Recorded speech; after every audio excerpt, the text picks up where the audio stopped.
welcome to today's maths class and today we'll do fractional numbers.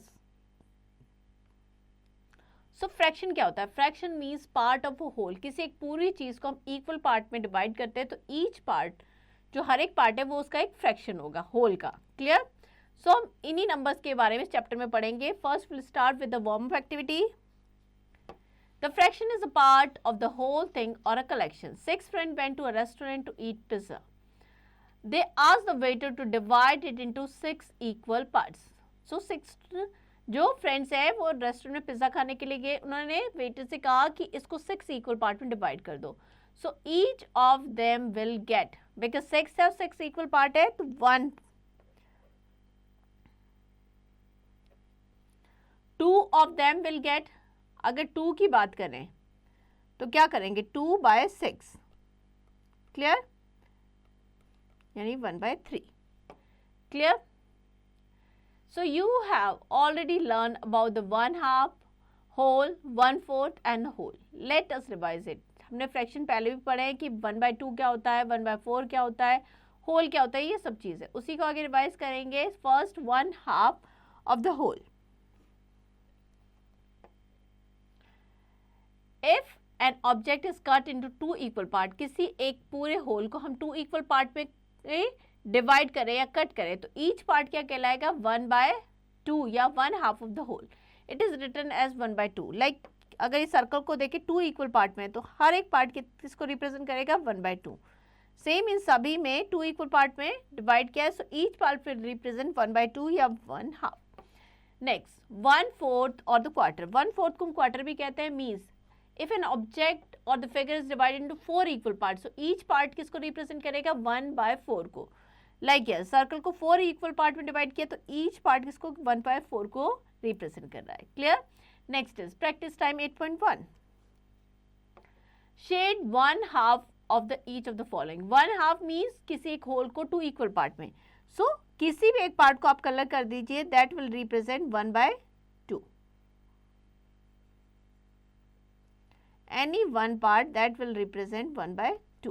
Clear? Next, shade the 1/4 of each of the following figures. So 1/4 means 4 equal part है उसमें, out of that any one part that will represent 1/4. Clear? Next, what portion of each of the following figure have been shaded? So यहाँ पे अगर shaded देखें 4 equal parts में से 1 part is shaded means 1/4. Next, shade the portion as indicate near the figure. हमें क्या करना है 1/4. तो टोटल कितने पार्ट्स हैं 1 2 3 4 4 4 8 12 एंड 16. हमें क्या करना है 1/4 करना है मीन्स 4 पार्ट को हम किसी भी 4 पार्ट को हम शेड कर देंगे 4 स्क्वायर्स को. So that will represent 1/4 because total 16 था. 16 into 1/4 means 4. 4 पार्ट को हम कलर करेंगे. क्लियर? नेक्स्ट एक्टिविटी है colour the Indian flag and answer the following question. What fraction of the Indian flag is orange. So 3 equal part है उसमें से एक part orange है मीन्स 1/3. क्लियर? सो ये इंडियन फ्लैग गिवन है, आपको इसको कलर करना है. ऊपर ऑरेंज, बीच में वाइट एंड नीचे green. Next 3/4. Observe the following. इन सब अगर आप पार्ट को देखें so in this shaded figure the shaded part is 1/4 of the whole. जो शेडेड पार्ट है क्या है 1/4 the whole. The left out part जो बाकी बचा हुआ है that is called the 3/4 of the whole. 4 equal part है, एक पार्ट जो है शेडेड वाला 1/4 को, बाकी जो बचे हुए 3 पार्ट है वो किसको रिप्रेजेंट करेंगे 3/4 को. Since the 1/4 1 part out of 4 equal part and it is taken into account to express the 1/4, the symbol is 1/4, we read it as 1/4 or 1/4. The unshaded part, बाकी जो पार्ट बचा है 3 equal part out of 4, so that will represent 3/4 of it because this portion consists the 3 parts out of the 4 equal part. 3/4 is written as 3/4 or 3/4. Practice time 8.2. Encircle the figure given below and divide into 4 equal parts. Shade the 3/4 part. So any 3 part you will color that will represent 3/4. Clear? 3/4 को represent करेगा. Next, 1/3 or 2/3 of a whole. So, if the whole is divided into 3 equal part, each of these part किसको represent करेगा? 1/3 या 1/3. Clear? It is written as 1/3 and read it as 3, 1/3 or 1/3. If the whole is divided into 3 equal part, then it's 2 part. 2 part किसको represent करेंगे? 2/3 को. इसको read करेंगे हम 2/3 और 2/3. Next is practice time 8.3. Each figure given below is divided into 3 equal parts. Shade the 1/3. 3 equal part है, so any one part will represent 1/3. 3 में से 1 part. Next, each of the following figure has been divided into 3 equal parts. Shade the 2/3 part. 3 equal part है, any 2 shaded part will represent 2/3 part. Out of 3 आप कोई भी 2 shade कर सकते हैं, that will represent 2/3. Next, divide the dotted lines, each of the following collection of object into 3 equal parts. Write the number of object in one part. 3 equal part है, that means अगर हम ये dotted line यहाँ पे बनाएं, so हर part में कितने हैं? 1, 2, 3, 4, 5, 6. Clear? Next is 1/5, 1/6, 1/7, 1/8, 1/9, 1/10 of a whole. सबसे पहले 1/5 मीन्स अगर एक फिगर है वो 5 इक्वल पार्ट में डिवाइड है तो ईच पार्ट किसको रिप्रेजेंट करेगा? 1/5. सो और 2 करेंगे, 2 पार्ट टुगेदर रिप्रेजेंट 2/5. 2/5 लिखेंगे. अगर 3 पार्ट लेते हैं तो 3/5, 4 पार्ट लेते हैं तो 4/5. 5/5 क्या हो जाएगा? होल यानी 1/6. If a figure is divided into 6 equal part, each part किसको रिप्रेजेंट करेगा? 1/6 को. 2 पार्ट 2/6, 3 पार्ट है तो 3/6, 4 पार्ट है तो 4/6, 5 पार्ट है तो 5/6. 1/7. If the whole is divided into 7 equal part, each part will represent 1/7. 1/8. If the whole is divided into 8 equal part, each part will represent 1/8. Similarly, we can divide 1/9. इस तरीके से 9 equal part है तो उसमें से एक part 1/9 को represent करेगा. 10 equal part है तो 1 part will represent 1/10. Example लेते हैं. Write the fractional numbers and the corresponding fraction for the shaded portion of the figure. आपको shaded portion का लिखना है. So total कितने parts में divide किया whole को? 1, 2, 3, 4, 5, 6, 7, 8. 8 parts है. Out of the 3 are shaded. तो किसको represent करेगा? 3/8 को. Clear? Next, practice time 8.4. Write the fraction of the shaded portion for the figure.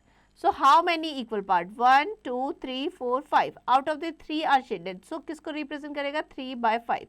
Means हमें नीचे लिखने हैं जितने टोटल इक्वल पार्ट में डिवाइड है और उसमें से हम कितने पार्ट्स ले रहे हैं. तो 3 शेडेड पार्ट ले रहे हैं तो हम लिखेंगे 3/5. Next, right the fraction for the unshaded portion of the figure. Unshielded को लिखना है. सो कितने? 1, 2, 3, 4. ठीक है, उसमें से 4 में से 2 जो है वो शेडेड नहीं है, ये वो हो गया 2/4 या 1/2. क्लियर? नेक्स्ट क्वेश्चन है right fraction for each of the following number. Fraction हमें लिखना है 3/7 यानी 3/7. क्लियर? तो इस तरीके से आप बाकी सारे नंबर्स के लिए लिखेंगे, जो भी दे रखा है उसके लिए फ्रैक्शन लिखेंगे. Next, right fraction number names for each of the following fraction number. 5/7 तो हम लिखेंगे 5/7. Clear? Next, write the fraction with the represent the number of the shaded figure. So, total how many? 1, 2, 3, 4, 5, 6, 7, 8 and 9. Out of that 1, 2, 3, 4, 5. 5 are shaded. So, 5/9. Clear? Next is shade with pencil 3/5 of the following collection. तो total हम इसको लेते हैं. Total ये कितने? Total triangles are 15. 5 equal part में divide करें हम. So out of that will हमें लेना है 3/5. सो 5 इक्वल पार्ट में से any 3 parts 1, 2, 3 that will represent 3 by 5. Clear? Example लेते हैं, find 1 by 5 of 20. 1 by 5 of 20, that is 1 by 5 into 20. 5 4s are, तो 4 हो जाएगा. Next, practice time 8.5. Find 1/5 of 55, means 55 upon 5, that is equals to 11. Next, numerator and denominator of the fraction. So you have seen that the fraction is written with the help of two numbers. दो numbers होते हैं, एक line के ऊपर होता है and एक line के नीचे, जो कि सेपरेट होते हैं लाइन से. So the number which is above the line, that is known as numerator. जो लाइन के ऊपर होगा numerator, and the number which is below the line, line के नीचे वाला denominator. For example, 5 by 9 है, तो 5 is numerator and 9 is denominator. Next is practice time 8.6. Write the numerator and denominator of the following fraction. 5 by 9, 5 is numerator NUM and this is denominator. नीचे वाला denominator. Next, write fraction with the 5 as the numerator and 8 as the denominator. 5 numerator है तो ऊपर आ जाएगा, 8 नीचे आएगा, denominator है. Clear? Next, which of the following fraction has the numerator 5? ऐसा बताना है जिसमें numerator 5 हो. So this one, 5 by 9. So numerator is 5. Next, which of the following fraction has denominator as 8? Means denominator 8 होना चाहिए. So 5 by 8 में अगर हम देखें तो denominator क्या है? 8. So answer is 5 by 8. Next, comparison of fraction. अब हम सीखेंगे कि कैसे हम fraction में compare करेंगे which one is greater और कौन सा smaller है. Comparison fraction with the same denominator. अगर denominator same है तो कैसे करेंगे? Among the two fraction, the same denominator, जिसका भी numerator greater होगा वो greater होगा. For example, 7 by 8 and 3 by 8. So denominator same है दोनों का 8. हम numerator को compare करेंगे. 7 is greater than 3, तो 7 by 8 will be greater than 3 by 8. Clear? Example लेते हैं. Which is greater, 3 by 9 or 5 by 9? So denominator same है, 5 is greater than 3 और 3 क्या है? Is less than 5. So हम लिखेंगे 3 by 9 is less than 5 by 9. Clear? So greater कौन सा हो जाएगा? 5 by 9. Next, comparison of fraction with the same numerator. अगर numerator same है, if the two fraction have the same numerator, तो हम किसको compare करेंगे? Denominator को. जिस भी fraction का denominator ज़्यादा होगा वो less होगा और जिसका भी denominator कम होगा वो greater होगा. Clear? 5 by 7 and 5 by 8. Numerator same है, compare करेंगे denominator को. किसका denominator ज़्यादा है? Obviously 8 is greater than 7, so 5 by 7 क्या हो जाएगा? हमारा ज़्यादा हो जाएगा. Clear? Fraction with the equal numerator and denominator are equal. Next is practice time 8.7. Compare the fraction and put the sign of greater than, less than and equal in the boxes. हमें compare करना है 5 by 9 and 4 by 9. So denominator हमारा same है, numerator को compare करेंगे, 5 is greater than 4. So 5 by 9 will be greater than 4 by 9. Clear? Next, arranging of a fraction in increasing or decreasing order. अगर हम compare कर सकते हैं कि कौन सा बड़ा है कौन सा छोटा है तो हम उसे इंक्रीजिंग और डिक्रीजिंग ऑर्डर में अरेंज कर सकते हैं. Arrange the following fraction in increasing mean ascending order. Start from the smallest and move to the greatest. So अगर हम इन सब में देखें जो सबसे छोटा है दैट इज 1 by 7, फिर आ जाएगा 2 by 7, फिर 3 by 7, फिर 5 by 7. That is the ascending order. Clear? Next practice time 8.8. Arrange each of the following in ascending order of fraction number. Ascending order में अरेंज करना है. सबसे छोटा हो जाएगा 1 by 8, then 3 by 8, then 5 by 8 and 7 by 8. That is the ascending order. Clear? Next, arrange the fraction in descending order of the fraction numbers. Descending order में arrange करना है means start from the greatest, move to the smallest. So सबसे जो बड़ा है that is 1 by 3 हो जाएगा because इसका जो denominator है वो सबसे छोटा है. Then 1 by 6, then 1 by 7, 1 by 8 and 1 by 9, the smallest. Next, addition and subtraction of the fraction with the same denominator.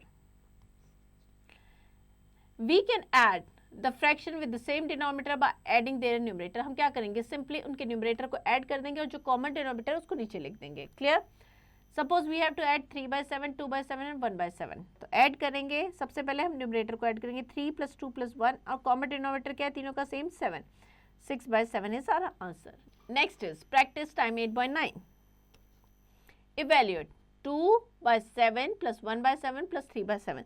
तो सिंपली हम क्या करेंगे, न्यूमरेटर को ऐड कर देंगे 2 + 1 + 3/7, क्योंकि डिनोमिनेटर सबका सेम है तो ये हो जाएगा 6/7. क्लियर? नेक्स्ट एग्जाम्पल लेते हैं. इवेलेट 8/9 - 3/9. तो उसी तरीके से सब्ट्रैक्शन में भी सेम वे है. हम क्या करेंगे, न्यूमरेटर में से जो भी ग्रेटर है उसमें से स्मॉलर को सब्ट्रैक्ट करेंगे और कॉमन डिनोमिनेटर को लेंगे. So 8 - 3/9 5/9. That is our answer. Next is practice time 8.10. Evaluate 8 - 9 - 1/9. तो 8 - 1/9, that is 7/9. That is the answer. Clear? Next revision exercise. So ये सारे क्वेश्चंस जो हमने चैप्टर में पढ़े हैं उसी से रिलेटेड हैं. ये सारे क्वेश्चंस आपको प्रैक्टिस करने हैं so that you will understand कि आपको चैप्टर कितना अच्छे तरीके से समझ में आया है. तो ये सारे क्वेश्चंस आप प्रैक्टिस करेंगे. Next is multiple choice questions. Take the correct answer. Which one is the greatest fraction in the number. So सबसे जो बड़ा है वो कौन सा है. डिनोमिनेटर सबके सेम है तो हम किसको कंपेयर करेंगे, न्यूमरेटर को. जिसका भी न्यूमरेटर ग्रेटर होगा वो सबसे बड़ा होगा. सो सबसे बड़ा कौन सा हो जाएगा, 6/9. So B is the correct option here. Next mental maths. Write the fraction where numerator is 6 and denominator is 13. तो हमने पता चैप्टर में पढ़ा था कि न्यूमरेटर कौन सा होता है, डिनोमिनेटर कौन सा होता है, 6/13 आंसर हो जाएगा. तो इस तरीके से ये सारे क्वेश्चंस आपको प्रैक्टिस करने हैं. यहाँ पे चैप्टर एंड होता है. आई होप फ्रैक्शन आपको अच्छे से समझ में आ गया है. अब आपको इसकी प्रैक्टिस करनी है.